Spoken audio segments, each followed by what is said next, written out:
আওয়ামী লীগের BNP nomination দিয়ে। চট্টগ্রামের রাজনীতিতে এখন সবচেয়ে বড় বিতর্ক চট্টগ্রাম ১৪ আসনে বিএনপির মনোনয়ন।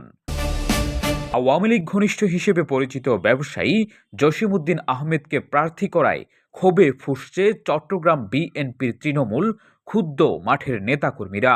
সমস্ত বাংলাদেশের নিজে জানসিস লেভেলিবে দিয়ে যে সমস্ত অকেজো অশিক্ষিত মূর্খ এবং আওয়ামী জুলাই যোদ্ধা হত্যার আসামি এই সমস্ত বাংলাদেশের প্রতিটি জায়গার নিজে যারা এই সমস্ত তারেক রহমানের নমিনেশন দিয়ে এই সমস্ত ব্যক্তি হলরে দানর শেষ প্রতীক দিলেও দানর শেষ মার হাইবেন বোর্ড নদী বেলায় আহ্বান জানাই এবং আজ চন্দ্রেশ্বর নিজে বিশেষ করে আজ চন্দ্রেশ্বর সমস্ত জনগণের আহ্বান জানাই আর ন্যায়ের পক্ষে আর সত্যের পক্ষে এবং বাস্তবের পক্ষে আর দানর শেষ প্রতীক যদিও বা জসিমুর দিলেও আর দানর শেষ মারহান নিজে আর ভোট দিতাম নয় যেহেতু একজন আওয়ামী লীগ। প্রশ্ন একটাই, নৌকা প্রতীকে ভোট চাওয়া একজন ব্যক্তি কিভাবে পেলেন ধানের শীষের মনোনয়ন?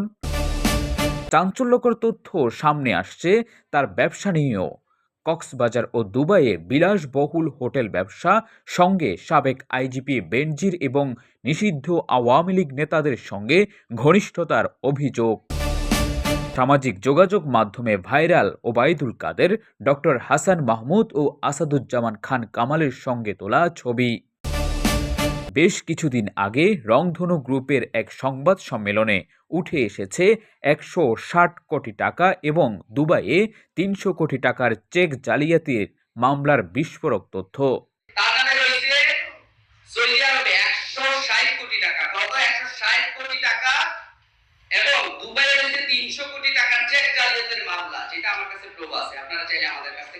প্রশ্ন এখন আরো গুরুতর, হাইকমান্ডকে কি ভুল বুঝিয়ে এই মনোনয়ন আদায় করা হলো? চট্টগ্রাম ১৪ কি পরিণত হচ্ছে বিএনপির জন্য নতুন রাজনৈতিক সংকট? সুসংবাদ, নিউজ ডেস্ক, চট্টগ্রাম।